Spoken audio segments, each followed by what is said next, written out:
एक छोटे से कस्बे में आरव नाम का एक लड़का रहता था। आरव बहुत होशियार था, लेकिन उसकी एक बड़ी कमजोरी थी।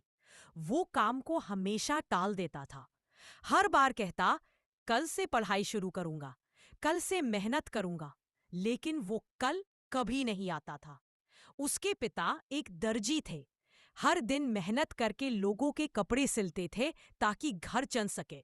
वे अक्सर आरव से कहते, बेटा, समय सबसे बड़ा धन है। जो इसे खो देता है वो सब कुछ खो देता है। लेकिन आरव के कानों पर कभी फर्क नहीं पड़ता था।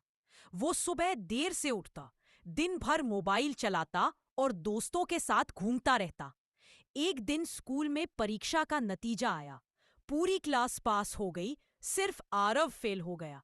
शुरू में उसे कोई फर्क नहीं पड़ा, लेकिन जब उसके सारे दोस्त अगली क्लास में चले गए और वो पीछे रह गया, तो उसके अंदर कुछ टूट गया।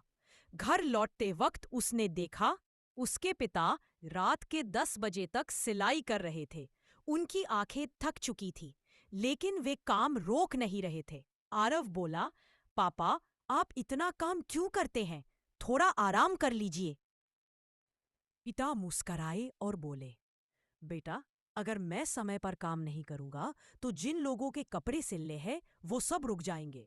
समय की कीमत वही जानता है जो इसे गंवाने का दर्द झेल चुका हो।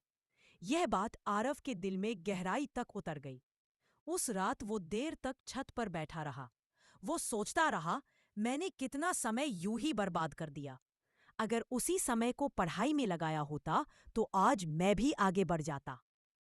अगले दिन सुबह सूरज की पहली किरण के साथ ही आरव उठ गया। उसने अपने पिता की तरह एक रूटीन बनाया। सुबह जल्दी उठना, टाइम टेबल बनाना और हर काम तय समय पर करना। शुरुआत में मुश्किल लगी। कभी नींद आ जाती, कभी मन नहीं लगता। लेकिन उसने खुद से एक वादा किया, अब मैं समय को बर्बाद नहीं करूंगा, बल्कि समय को अपना साथी बनाऊंगा। धीरे धीरे उसकी मेहनत रंग लाने लगी। 3 महीने बाद जब स्कूल में मॉक टेस्ट हुआ, तो आरव का नाम टॉप 5 में आया। टीचर ने सबके सामने कहा, अगर कोई यह पूछे कि बदला हुआ इंसान कैसा दिखता है, तो आरव को देखो। उस दिन पहली बार आरव के चेहरे पर सच्ची मुस्कान आई। साल बीता, बोर्ड परीक्षा का दिन आया। आरव ने परिणाम आया, वो पूरे जिले में टॉप 10 में शामिल था। घर में खुशी का माहौल छा गया। पिता की आंखों में आंसू थे, लेकिन इस बार थकान के नहीं, गर्व के आंसू थे। उन्होंने कहा, देखा बेटा, जब इंसान समय की कीमत समझ लेता है तो दुनिया की कोई ताकत उसे रोक नहीं सकती। कुछ सालों बाद वही आरव एक इंजीनियर बन गया। अब वह हर किसी को यही सलाह देता था, समय को हल्के में मत लो। पैसा खो जाओगे तो वापस आ जाएगा, लेकिन जो समय चला गया वो कभी लौट कर नहीं आता। समय किसी के लिए नहीं रुकता। जो इसे बर्बाद करता है वो पीछे रह जाता है, और जो इसका सही इस्तेमाल करता है वो अपनी मंजिल पा लेता है।